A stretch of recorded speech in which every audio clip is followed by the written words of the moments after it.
キョンジョンの最初の性質は、彼がセジャだった頃に若くして世を去りました。その後、2番目の性質として迎えられたのがソニワンフオ氏です。彼女はセジャビンから夫の即位に伴い王妃になりました。しかし彼女はソロンパと手を組み、王族を養子として迎えることで、セジェである四女を王位継承者から外し、自らの影響力を強めようと画策していたとされています。その矢先、キョンジョンは突然病に倒れ、36歳という若さで皇居しました。この出来事をめぐり、ノロンパによる陰謀説や、四女が毒を持ったのではないかという噂が広まりました。四女は即位した後も、多くの人々からこの疑惑の目を向けられ、苦しい立場に立たされました。また、四女はソニワンフに対して強い反感を抱くようになりました。キョンジョンの皇居によって彼女の計画は未遂に終わりましたが、四女が彼女を嫌悪するようになったのも無理のないことです。その後、ソニワンフは四女の即位に伴いレビとなりました。しかし、四女との関係は険悪であり、彼女がかつてソロンパと共謀し、四女を排除しようとしていたという疑惑が再び浮上しました。その中で彼女は食事をとることを拒み、わずか25歳で生涯を閉じました。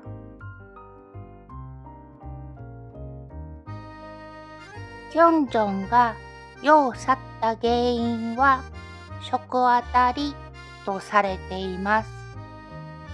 食べ合わせが悪いとされていたケジャンというカニの醤油漬けとフルーツの柿を一緒に食べたことでした。しかし、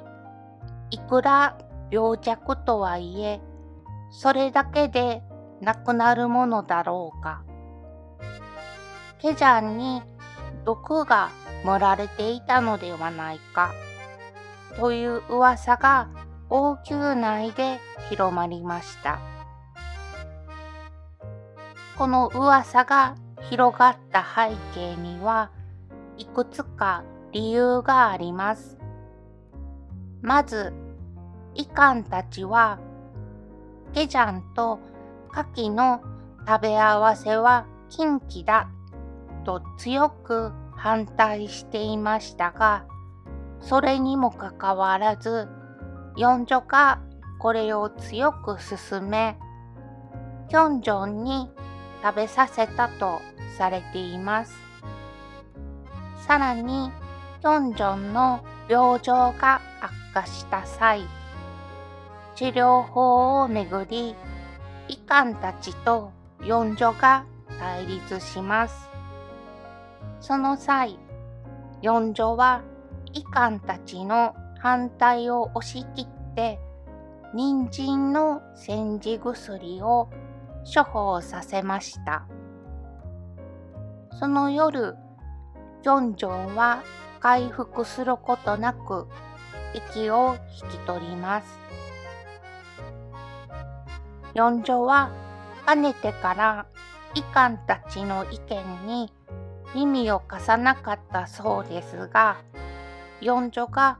キョンジョンの皇居に関与していたのではないかと考える人もいます。しかし、これが意図的なものだったのか、それとも偶然の出来事だったのか、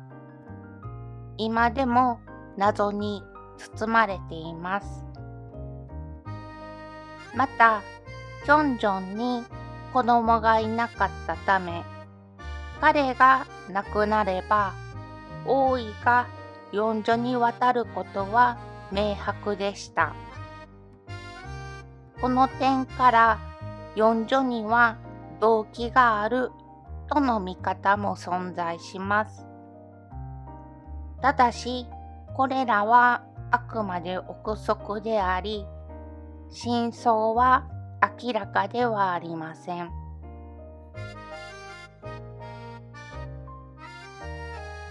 キョンジョンの生涯を振り返ると、彼がどれほど厳しい環境に置かれていたかがわかります。スクチョンの時代から続く激しい派閥争いにより、彼の人生は大きく翻弄されました。キョンジョンは13歳で母であるヒビンを失い、その喪失感から病気を患ったとされています。さらに、父、スクチョンからは冷たい態度を受け、自身の存在が軽んじられるような経験を重ねました。その上、自分の妻が仲の良かった弟、四女の命を狙おうとする姿を目の当たりにし、家庭内でも複雑な状況に苦しむこととなりました。そして最後には自身の皇居をめぐる陰謀説が取り沙汰されるなど、在位4年間という短い期間でしたが、平穏な日々を送ることはほとんどありませんでした。結局、ヒビンチャン氏の血筋を引き継ぐ者は絶え、キョンジョンの生涯は過酷な政治派閥と家庭環境に振り回されるものでした。こうした彼の人生を振り返ると、悲しみを通り越して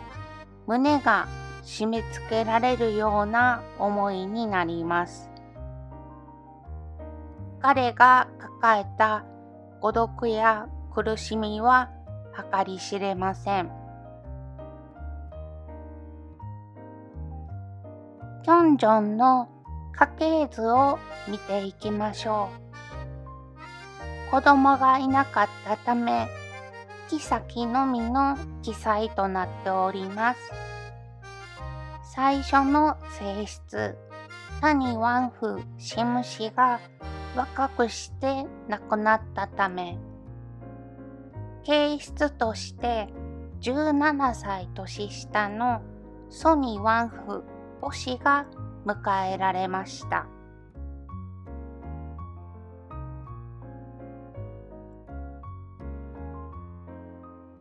キョンジョンが亡くなったため、四女は30歳で即位しました。しかし、兄を亡き者にして王になったという噂が広まり、四女は即位早々から激しい非難や罵倒を浴びせられることになりました。この疑いの目や悪い評判は即位後の四女の心に深い傷を残したと言われています。四女の即位により、ノロンパとソロンパの立場は逆転しました。四女は自身の命を狙ったソロンパを許すことができず、彼らを粛清し、代わりにノロンパを徴用します。しかし、ノロンパが政権を握ると、今度は彼らがソロンパへの弾圧をやめませんでした。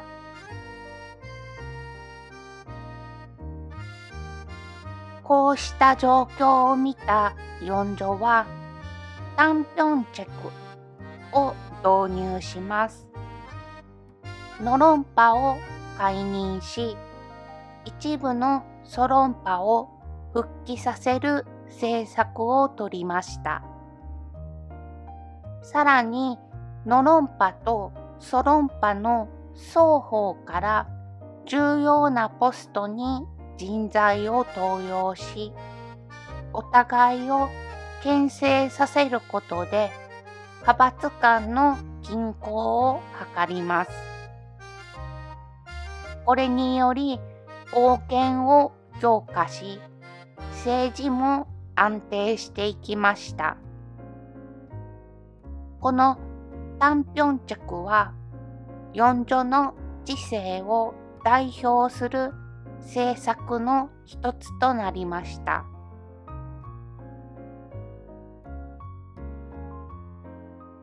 しかし、即位から4年後、ソロンパの臣下、イ・インジャが別の王族を擁立し、武力で四女とノロンパを追い出そうとする反乱を起こしました。この乱は速やかに鎮圧されましたが、これがきっかけとなり、四女は再びノロンパを徴用するようになりました。このようにして、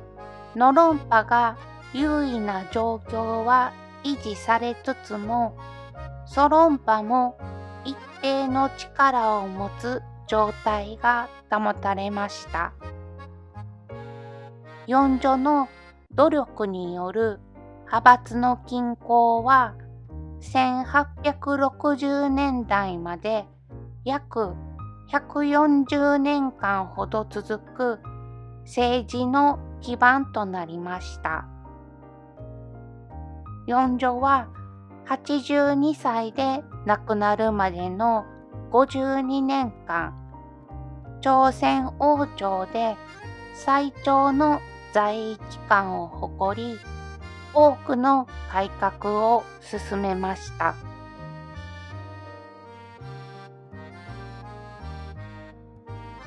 ドラマ「当院」の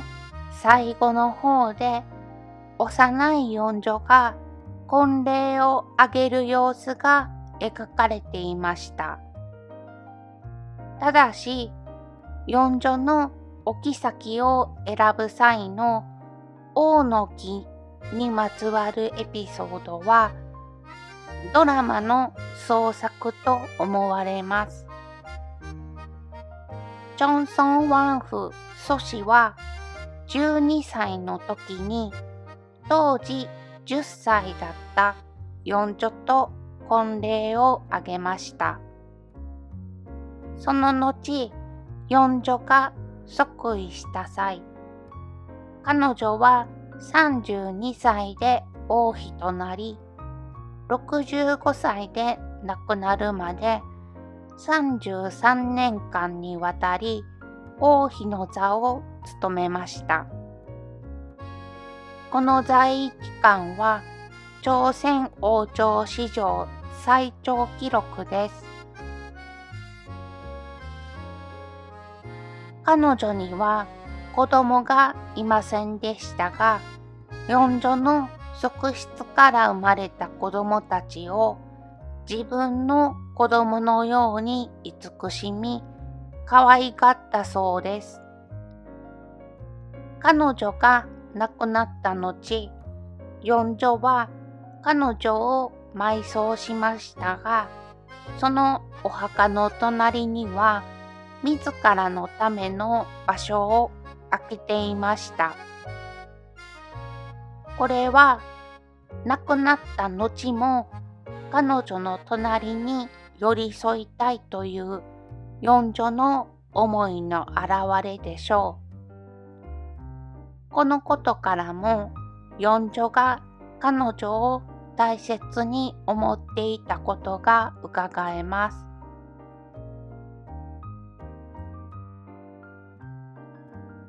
ところが、四女とチョンソンワンフ祖師の仲が悪かったとされる逸話が残っています。結婚式当日、四女が彼女の手を取って、なぜこんなに手がきれいなのかと尋ねたところ、苦労しなかったので水に手をつけなかったからですと彼女が答えました。これを聞いた四女は、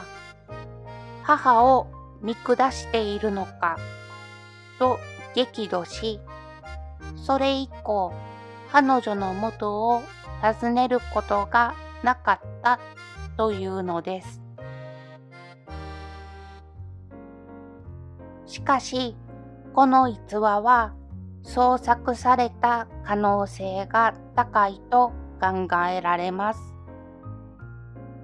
四女と側室の間には子供が生まれたのに、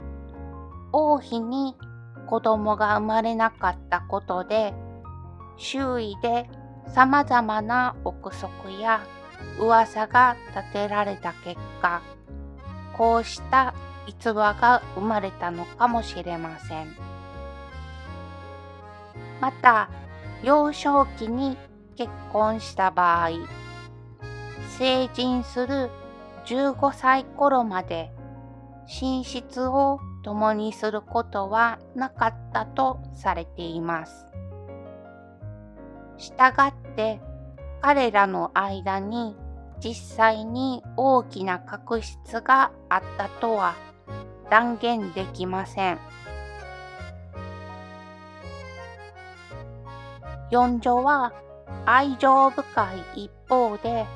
気難しい性格で知られ、怒りやすい一面もありました。しかし、四女がチョンソンワンフの隣に自分の墓を作る場所を空けていたことや、彼女が側室の子供たちを我が子のように可愛がっていたこと、さらに33年間もの長きにわたり王妃の座を務め、四女の治世を支え続けたことを考えると、彼らの関係は敬意と信頼に基づいていたものと推測されます。四女はチョンソンワンフを大切に思い、彼女もその信頼に応えた夫婦関係だったのでしょう。